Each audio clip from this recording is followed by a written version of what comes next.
hombres no pasará por la muerte, porque la muerte es la soberana de la humanidad.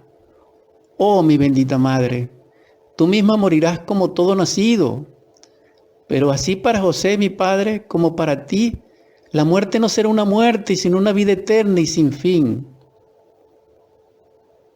Porque también yo debo necesariamente morir a causa de la forma carnal que he revestido.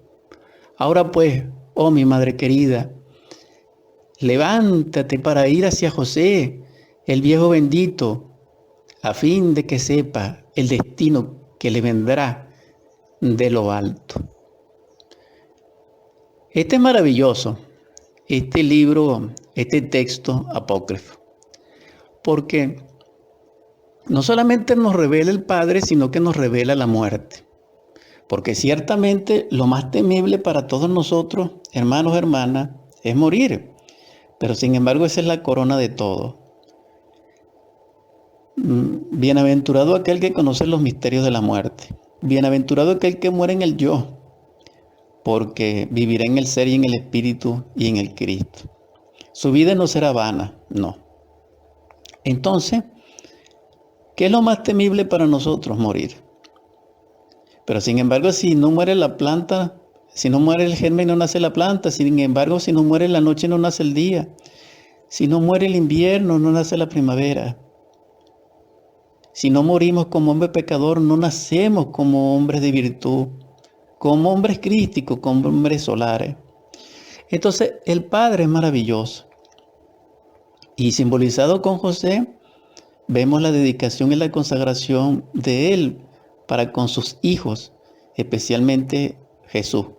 Cuando digo hijo, estoy hablando simbólicamente de sus vehículos internos, es decir, del traje de bodas del alma, que simbólicamente son hijos. Hago esa aclaratoria. Entonces, José, como símbolo del Padre universal, él nos enseñó a amar.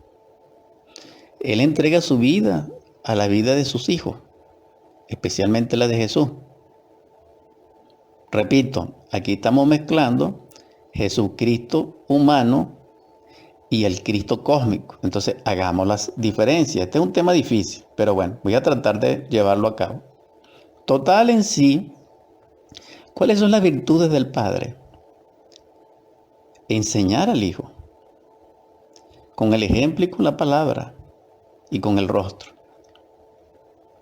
Pero ese ejemplo significa amarle, y amarle significa estar con Él. Antes era maravilloso porque la vida implicaba que el padre y la madre, que la madre estaba con su hijo todo el día, pero el padre estaba a la mitad del día, es decir, la tarde. Eso era a través de la vía natural, y esa vía natural era porque trabajábamos el campo, agricultura y lo que es la cría de animales, y lo que es el cambio de mercancía, y lo que es el arte y el oficio. Entonces, los padres tenían tiempo, mediodía para sus hijos. Y esto era maravilloso, porque lo más maravilloso para un padre es conocer a su hijo, y lo más maravilloso para un hijo es conocer a su padre. Pero ese conocimiento viene a través de la compañía y a través de mirarse a los ojos, de contemplarse y de escucharse la palabra. Y esto es algo maravilloso, divino, extraordinario. Nosotros no lo sabemos apreciar porque tenemos la conciencia dormida y entonces nos negamos. Y entonces tener hijos es algo difícil, amargo, doloroso, porque estamos en unos tiempos kármicos, en el final de una raza y en un país tribulado y en un mundo tribulado. Porque ya el tercer ángel del Apocalipsis tocó su trompeta y también derramó su copa. Y entonces el hijo está contra el padre y el padre está contra el hijo. Ya ahora los hijos matan a sus padres en vez de llorarlos, en vez de alimentarlos, en vez de acompañarles. Entonces, ¿en qué tiempo estamos, Dios santo? Entonces, este es el tiempo del anticristo. Pero ciertamente el amor nos libera. Entonces, un camino liberador es ser hijo. Un camino liberador es ser padre. Un camino liberador es ser lo que se es y perfeccionar eso de lo que se es. Pero lo que es indigno es que nosotros tengamos alianza, arreglo, en amor propio con el ego, con el yo, con el anticristo, con la imperfección, con el desamor. Esto es horrible, esto es terrible. Debemos reflexionarlo. ¿Por qué? Porque en este mismo pasaje de este evangelio apócrifo se habla al respecto de la muerte. ¿Por qué de la muerte? Y esto es algo interesante que tal vez lo lea. Ojalá pueda hacerlo y pueda comunicarlo a ustedes. Sin embargo, la exhortación en esta mañana como mensaje es a aquellos hijos que están resentidos contra su padre. Aquel que me escucha, que tenga resentimiento contra su padre, tanto físico, que es su papá, como su padre interno, no más. Reflexione, arrepiéntase y concíliese. Primero con su papá carnal o con su papá biológico y después con su papá espiritual interno. No dejemos que el sol se oculte hoy sin lograr la conciliación con nuestros ancestros. No más.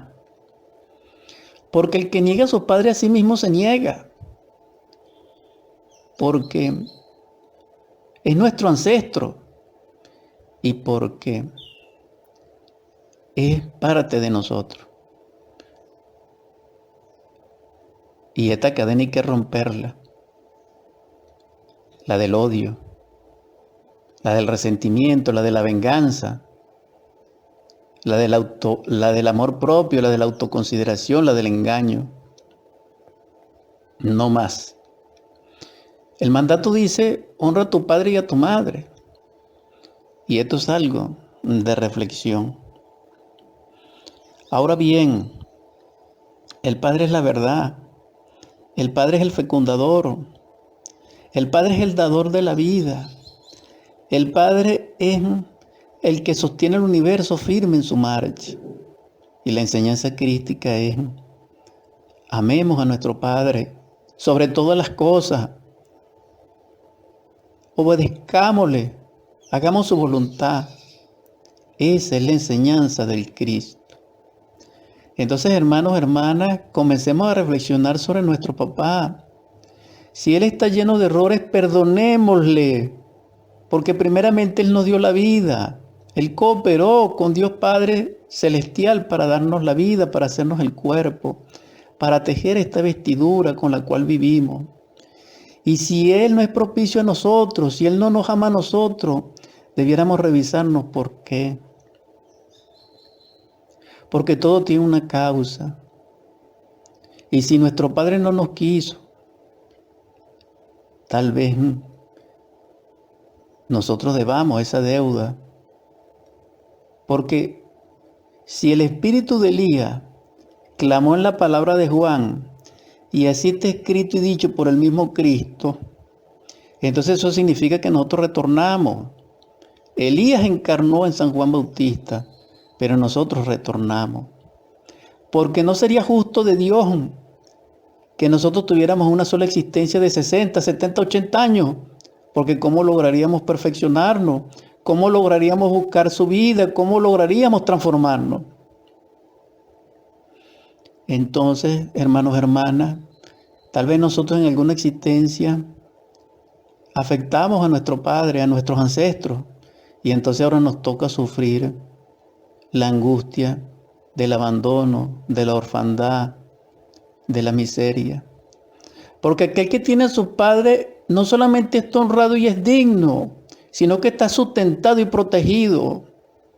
Y esto es algo extraordinario que simboliza el Padre. Entonces, ¿por qué nosotros tenemos miedo como seres humanos? ¿Por qué nosotros estamos llenos de temor?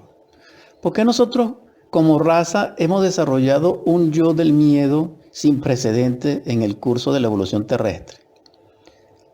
porque nosotros nos alejamos del Padre. Y entonces